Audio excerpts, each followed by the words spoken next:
Here.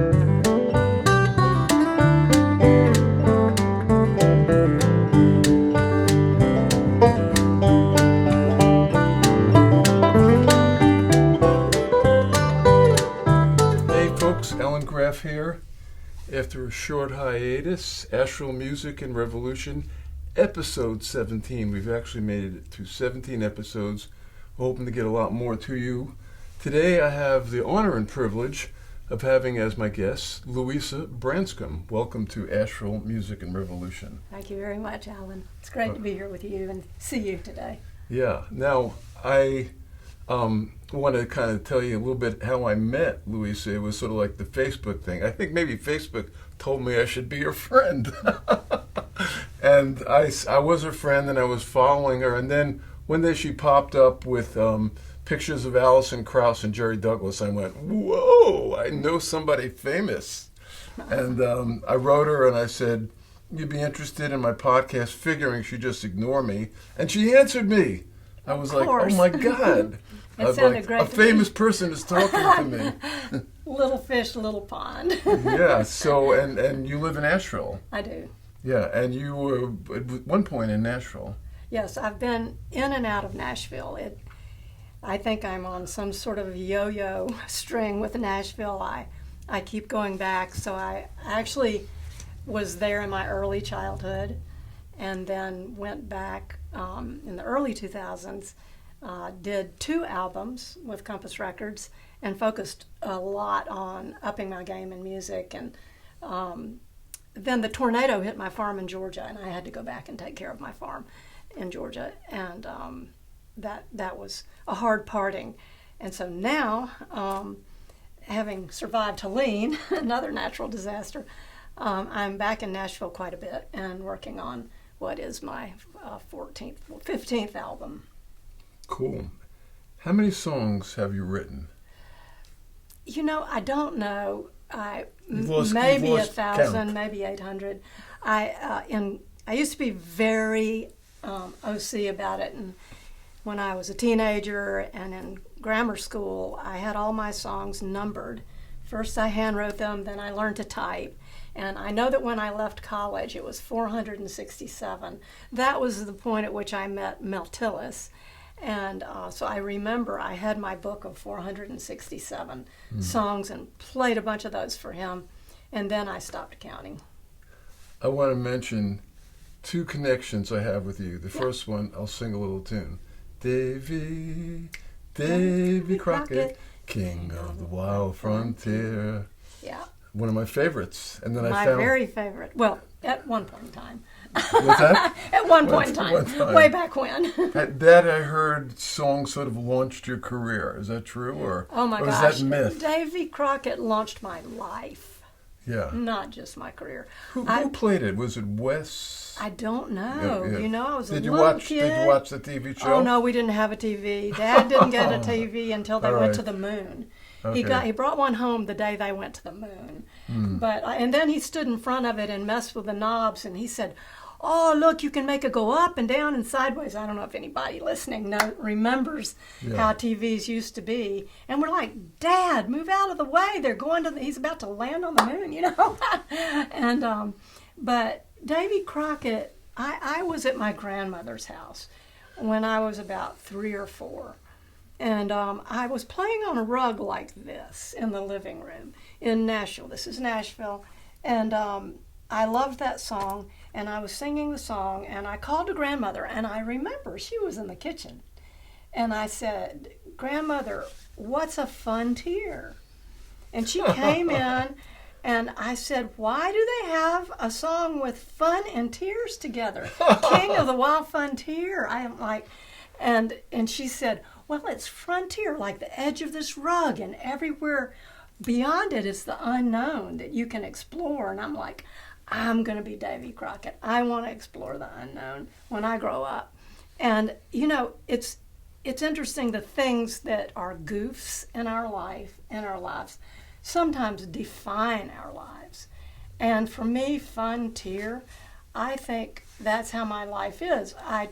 I've tried to, you know, crawl over the rug into the horizon many times in my life, just led by curiosity or naivete, just dumbness, trying to do something I'd never done, or where I saw something hadn't been done, and trying to, I guess, follow sort of the train tracks to the vanishing point that I'll never get to, and I'm so happy about that. Yeah. But in the process, you know, when we have a calling or we have a passion, like we talked about earlier, you know, it always comes with fun and it always comes with tears. And so I'm so glad I remember that little treasured memory with my grandmother and the king of the wild frontier. Cool. My other sort of connection with you is I was born in New York City. Actually, by the way, when I was a kid, I had a coonskin cap and a rifle. I was, Davy Crockett was my hero. Yeah. I would think I was 7 years old. But I would have been so jealous.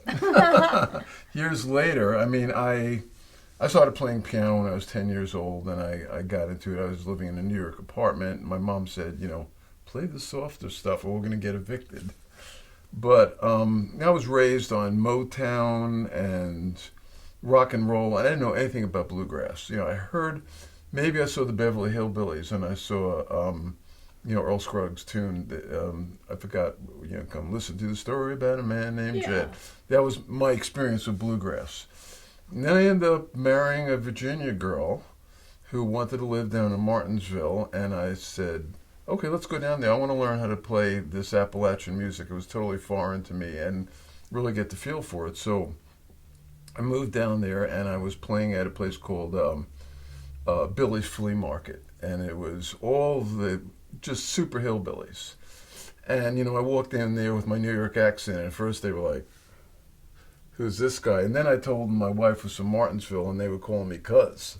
Yeah. Afterwards. But you've been baptized. One of the first tunes I learned was Steel Rails. Oh, I didn't know that. Yeah, and I was like, I love this tune. Oh. This is so good. And it was like I would be, as a bluegrasser, when you're going out and playing and jamming, you have about 10 tunes in your suitcase that you can pull out in a jam. And that was one of my tunes. Cool, that's very cool. So later on I find out, you wrote it! Yeah, yes, yeah. So, and was that like one of your first big hits, or? It, let's see. Yes, I wrote the song when I was about the same age as Allison was when she recorded it, 19 or so. I think she was 18, and I played it around. Alison Krauss. Yeah, Alison Krauss. I started playing live music and performing bluegrass in college around, and this was in Virginia as well. Yeah. Lynchburg, and in the in the early 70s, late 60s, early 70s, and some people heard Steel Rails, so some other bands had recorded it and done very well with it, bluegrass bands. We recorded in Virginia at that time at a studio, Johnny Major. Any of the old bluegrassers listening will remember him. He actually had the garage where you piped in the sound to create the echo and the reverb, and many country musicians recorded there too. So we recorded it there. And then I had my band Boot Hill, so we recorded it, and that was in about the mid-70s. Allison heard it then, and she recorded it in 1991. She heard that version on my record from 77, I think, and she heard that version in about 19. I don't know. She told me she sang it all the time, and then had to find out who this person was. And do you know the story? Like when I showed up at the station inn and I didn't know she had recorded it. No. Well, lay it on us. Okay, well, Nashville. So Nashville's going to be one of our themes, I'm sure, talking today for many reasons. And I was there visiting grandmother and granddaddy, and decided to stop by the station inn. Now, I'd been to the station inn many years at that point, and it had on the marquee Allison Brown and Alison Krauss. Alison Brown, a great banjo player. A phenomenal businesswoman in bluegrass, with Compass Records with her husband Gary, over-the-moon banjo player in all styles. and really a person I respect so greatly. But I thought, well, let's see, 2 women in a band. I probably thought 2 girls in a band at that time. 2 girls in a band. I got to check this out. And went in, and hearing Union Station was a transformative experience within a few seconds. I mean, they had lifted the music to a new level. Allison, even as young as she was, because this is, 1991, 1990, and she, I thought the band came down from heaven. But I was going to tell Allison Brown that I had a banjo, a pre-war banjo, a 6. They're very rare, with a serial number next to her 6. And so I screwed up my courage, and I went back in the green room. They had a pool table back there. And I really couldn't talk very well. I was so humbled by their music. And I said to Allison Brown, who was standing there, you don't know me, but I have a TB6. And I got about that much out of my mouth. And she said, are you Louisa Branscomb? There weren't very many female banjo players. Yeah. And I said, yeah, thinking I'd probably done something wrong. And she said, don't move. And she went back in the back and got Alison Krauss, who comes leaping out. Now, if you knew Alison Krauss as a teenager, yeah. She was effervescent. She was a bright light and full of energy. She picked me up like this and hugged me and swung me around in a circle.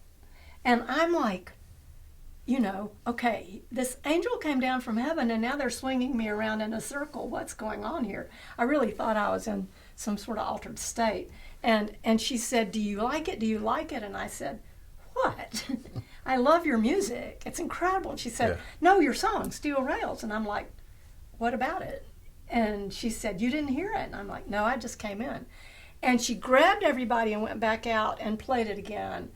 And I still can hardly talk about this without getting tears, because it was one of those moments that we all, we wish for these in life, where you feel you're lifted to a new level of your human potential.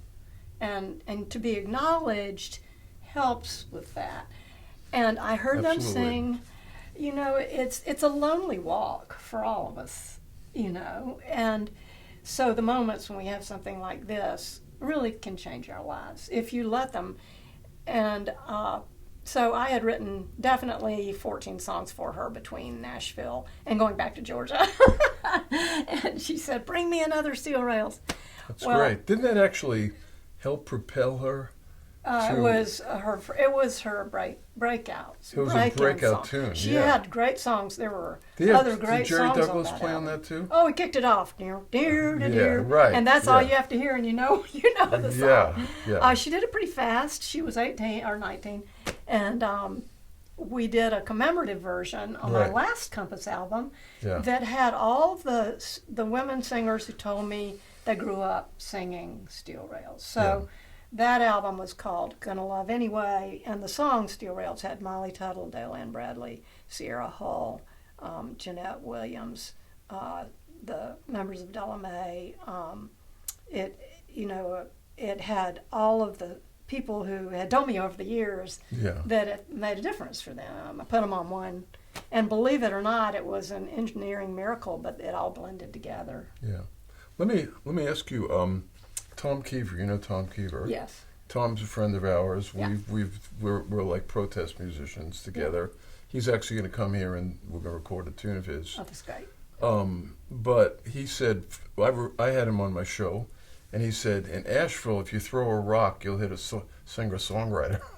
Mm-hmm. And, what's it been like trying to make a living? I know, so you became a psychologist at one point. You went back to school, and for me, I wanted to make a living as a musician, like 18, 19, and I don't know, maybe it wasn't good enough, whatever, but I decided just to go to school, do other stuff.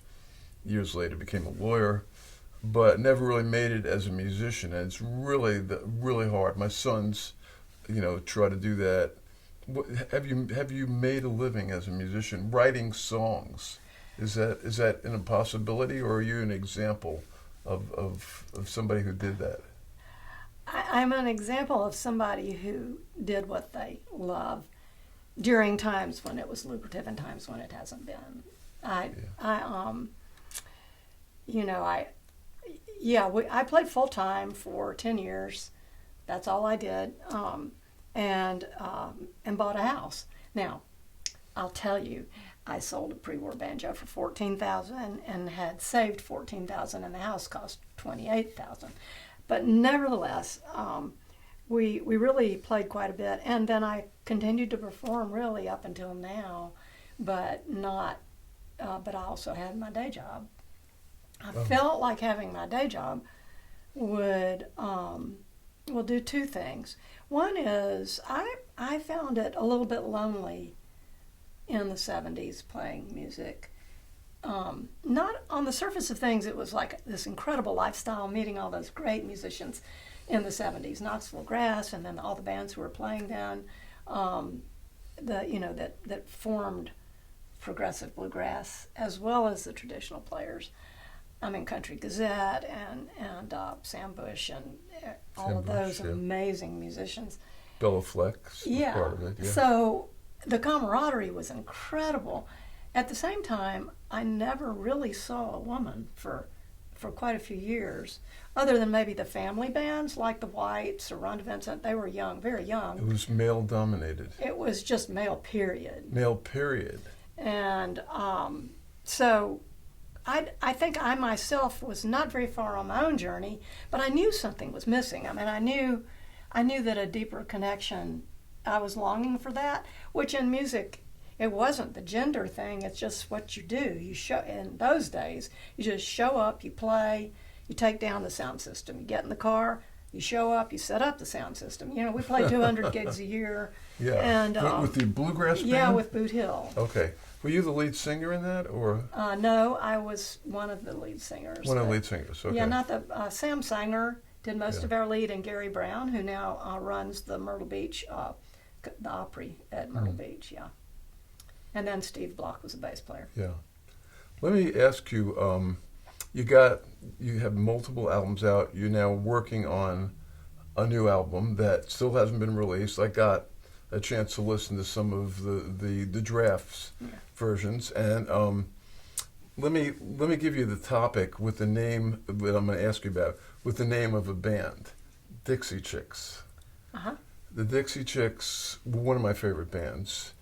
Then they ventured out and made a political statement, and suddenly the whole country world, they were destroying records.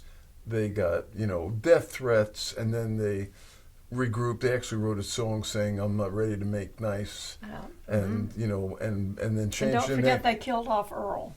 What's that? They killed off Earl. Remember the song Earl? And, they killed off Earl? Yeah, well, it was about a bad guy, and they okay. did him in. Yeah. And then they changed the name to the Chicks. Yeah. I, for one, like, since when I moved to Virginia, I'm a Jewish New Yorker, somewhat. I don't really characterize myself as left or right. I'm more independent, but maybe I'm pro-democracy and pro anybody doing anything what they want, whether you're lesbian or gay or black or Jewish or female. For me, I support everybody to do what they want. And I moved into a conservative town, which was Floyd. Yeah. And I ended up, had all the people there really welcomed me. They were super nice, even though I was different. I was this alien being from another planet, and taught me how to play bluegrass and old-time music, and I loved it. It was just great. And then the politics changed, and suddenly I started feeling threatened. And George Floyd got killed, and I was at I won't mention the store, but there was a store there that sort of centers bluegrass, and I was running the bluegrass jams there. And at one point I said to the owner, after this, I think you should not let people play who are walking in with Confederate flags. And he said to me, "You're fired." Oh. And I got what I proudly call Black Lives Listed. And we ended up moving to Asheville, after that. So how have you dealt with, the beauty of music, of country and bluegrass music, and sort of some people and the prejudice. How have you dealt with it as a musician? I don't see labels. You don't see. I don't see labels, so I don't. I grew up this kid playing in the woods, wanting to be Davy Crockett, and I thank my parents that they were very busy people, and that I was this independent creature, wood nymph running around. But the blessing of that is I grew up in that environment, spending a lot of time alone and with a fairly moderate family. We lived in Birmingham, but my parents were open, loving people, and Mom baked a pie when the first Jewish family moved into the neighborhood, and the rest of the neighbors wouldn't talk to her for a couple of weeks. But so I had that role modeling, and for me, I think I was really so kind of solitary and independent. I grew past the stage when you're supposed to learn about labeling people. And so people have labels, I feel, because of the person who's labeling somebody needs that to make life make sense. I didn't have, I used songs to make life make sense. I wrote about the pain that I saw. I wrote about the magic that I saw. I had a father who was like a kid. He taught us games that were, out in nature, and, do the fairies dance here at dusk? He really was a creative soul. And so I didn't know much about labels as a child, but I knew when they told nigger jokes or queer jokes that something about that. And this was at church, in between Sunday school and church. I remember not knowing labels, but thinking, for some reason, I felt like, I don't belong here. Not because of the labels, but because of the thing behind using labels like that for jokes. The meanness. The meanness. The meanness. I felt like I was never going to belong. I knew that when I left home for college, I would be leaving home. And so to your question, I think that was a blessing and a curse to grow up like that, because I don't have the convenience of labels to think about myself or to think about other people. I really look past that because I feel music. I have enormous respect for your work, enormous respect for the songwriters, such as a few that have come through my retreats, like Tom and David Weaver.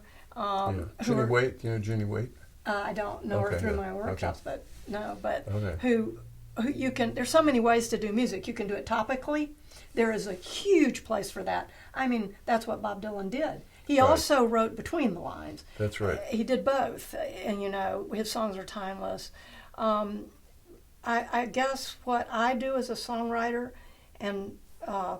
is it's a little different. I try to write straight to the rabbit hole that goes to what we all relate to: universal pain, universal love, universal fear, hope.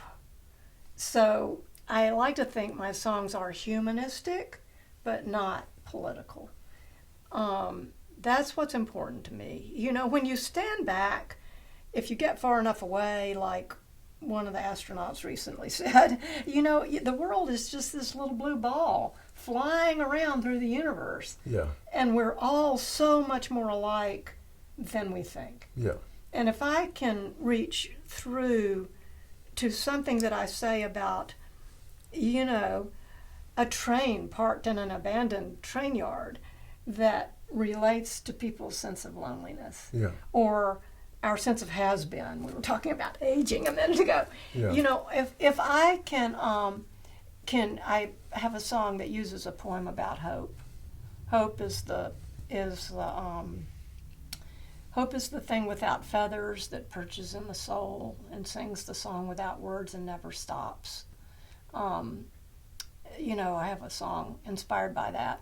Then these labels are important as one level, but if you can go through them too.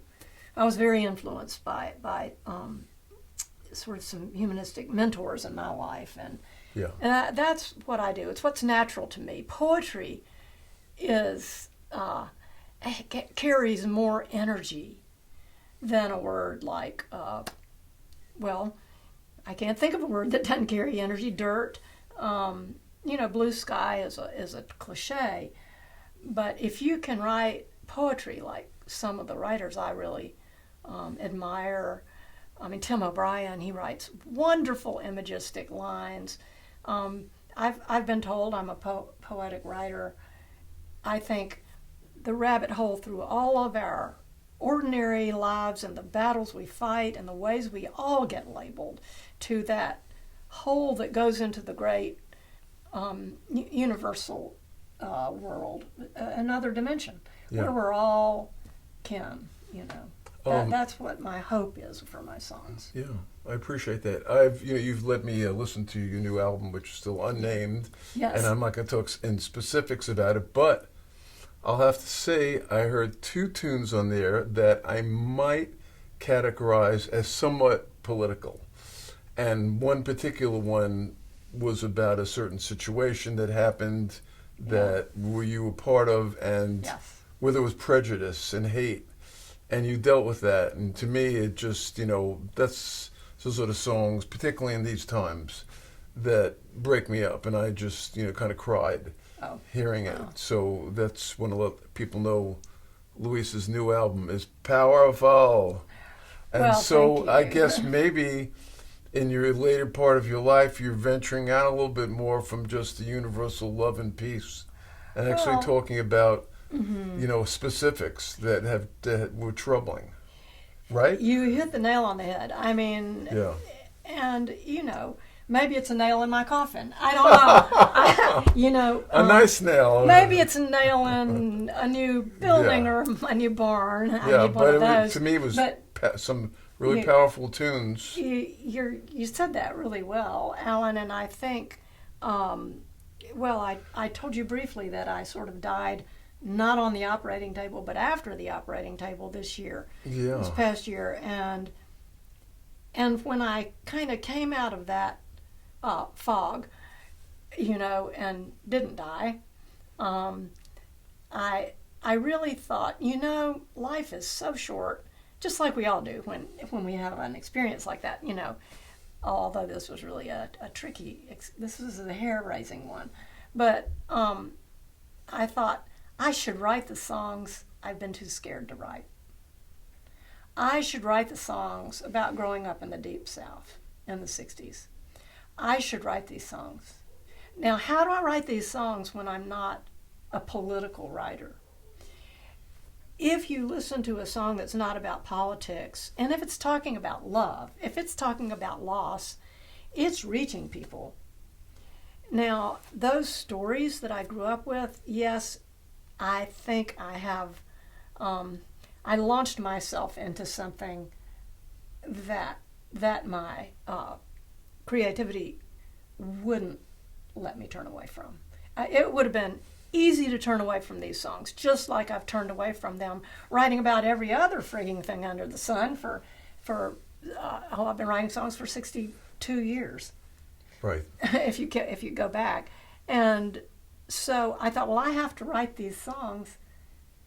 And I'm scared in a way. This little part of me is like, they won't like me anymore, because I really want them to be heard in bluegrass. I really want them to be heard in folk music. And you don't want to be another Dixie Chicks where well, they burn your albums. If I was a Dixie Chick, that's a lot to be proud of. Yes. But I'm a shy person who writes through poetic images mostly. But you're so right. This album is a leap of faith, and I could not do it. I love it. I could not do it. I love it. Not only the lyrics, but just, Charlie and I were talking about this, the intricacies and the approach. It's not just bluegrass. It's unique, and it's beautiful. So thank you. I can't wait. I can't wait to get my copy. I can't wait till we get it out. Yeah. And I'm working on that right now. And the songs are recorded and mixed. So some of them do have to do with things I went through in Birmingham in the 60s. Yes. And at the same time, it's just like the song Dear Sister that Claire Lynch and I wrote, and Claire recorded, and it won Song of the Year at IBMA in 2018 or 17 or something. Details. And but we did have a concern because Dear Sister is about the Civil War, and my great-great-uncle who wrote home to his sister from the battlefield. And we thought, will people get hung up or caught in, and if you want to say the politics surrounding the Civil War, which somehow are still with us. If they're trying to stamp it out and erase it, it becomes even bigger. Funny how that works. Because love and hate are still with us. So if they can glom, and this is why I try to write at that level, if they can glom onto a riot, or if they can glom onto a region, or if they can glom onto Ukraine, those are just human experiences that hold love and evil, hate and affection, hopelessness and hope. Those, in my mind, and my way of thinking, are human creations that hold the deeper things that we all are. And believe it or not, we have not had, that song was on the charts for over a year in the top 10. We haven't had a single person who you might label, if you were a labeling type, conservative or progressive, have an issue with Your Sister. And to me, that means it's a success. Now, to an overtly political writer, maybe that's a failure. But, if the song reaches somebody, to me, that's success. And it must have. And, it has a redemptive message. The redemptive message is clothed in Christianity because my cousins were staunch Methodists who went to war, my great-great-uncles and my cousins. And they were from a cotton farm in Alabama. Yeah. They were 18 years old. They didn't even know about hate as it related to slaves.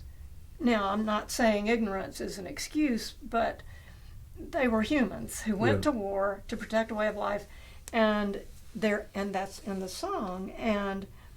But what happens is, in the war, they realize the enormous tragedy on the human level. And it's got the true story of when the North and the South sang Home Sweet Home together. Yeah, let's hear it. Okay, are you going to play with me? Yeah, thank you. Okay. I'll try to pick along, do my best here. With apologies to Claire Lynch and some of the people who have sung this song, I have a little rustier version with the way I sing.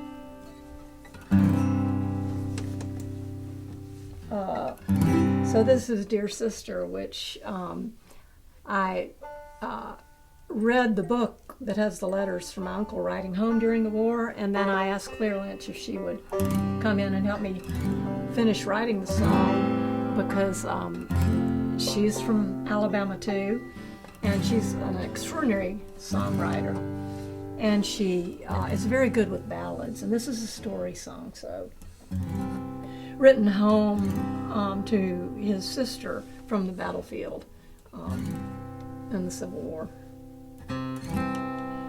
This could be my last letter. I may never see the cotton fields of home again. Miss you, dear sister. Tonight I never felt so all alone.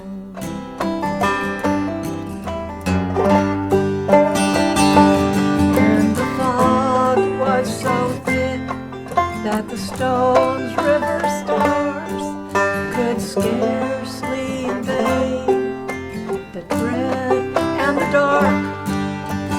All that I could see when I closed my eyes to dream was home, sweet home. In the camps of Round Forest, the midnight coals were glowing in the haze.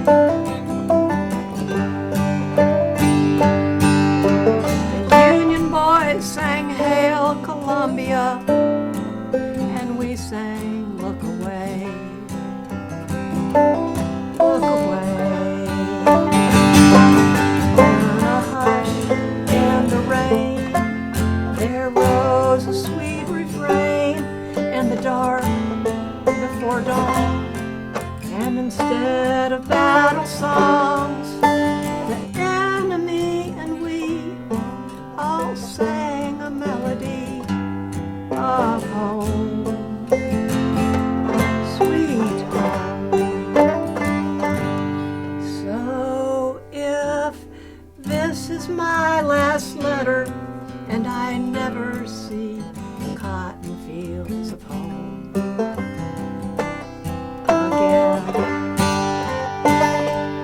if I fall here at Stones River, I pray the Lord will bear away my soul to be with you. And I'll wait for you there, where all is bright and fair, and the light of His face outshines the blue and gray, where all of humankind, yes, everyone will find their home, sweet home.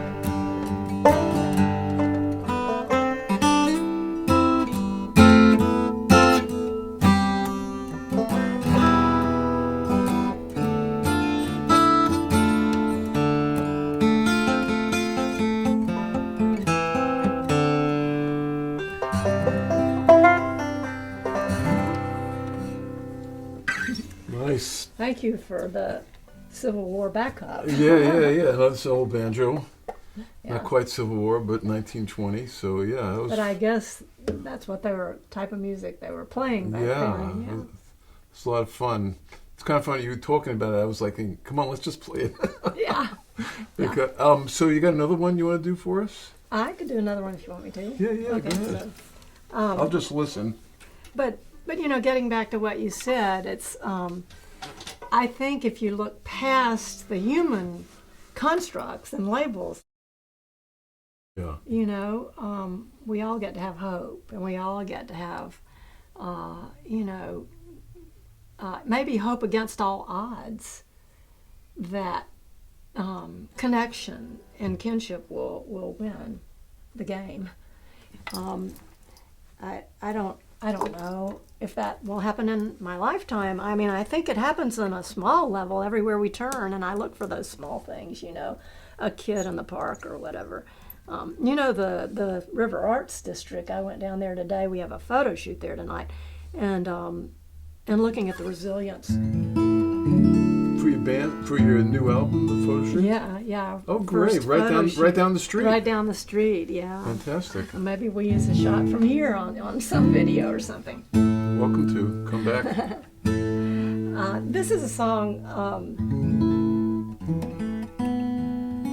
about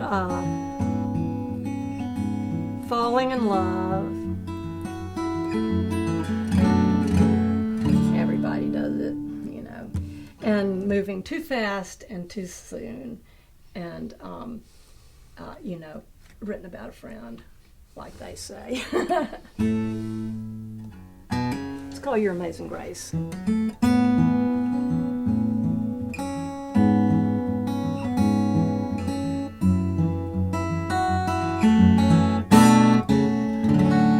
I've been sweeping up my sins, burning them to ash, purified and sanctified by my own past. Brand new virgin heart, unsuspecting soul. This was my condition when we said hello. How did I fall so fast? How did I miss the mark? How did I go so far through the looking glass? How did I miss the point? How did I lose my place? How did I fall from your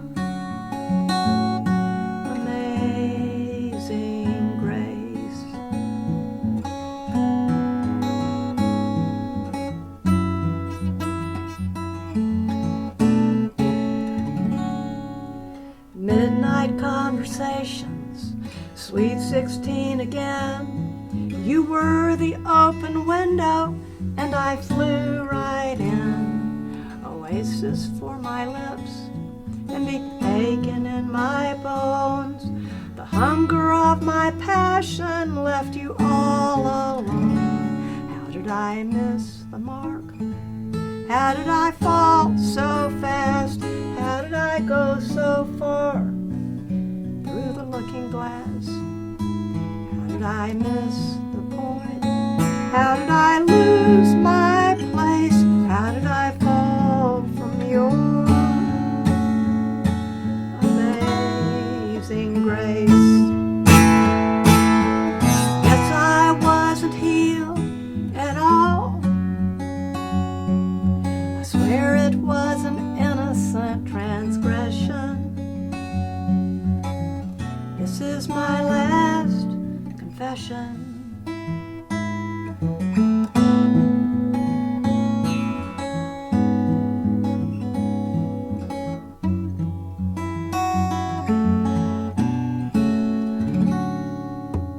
Fools, they rush in. You tried to run away. I see it all so clearly by the light of day. You tried to say too fast. I guess I lost control. Hypnotized by blue eyes and your heart of gold. How did I miss the mark? How did I fall so fast? How did I go so far through the looking glass? How did I miss the point? How did I lose my place? How did I fall from your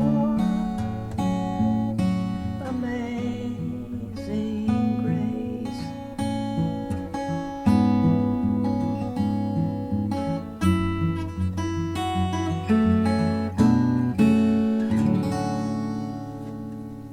Yeah. Thank you. Excellent. Thank you.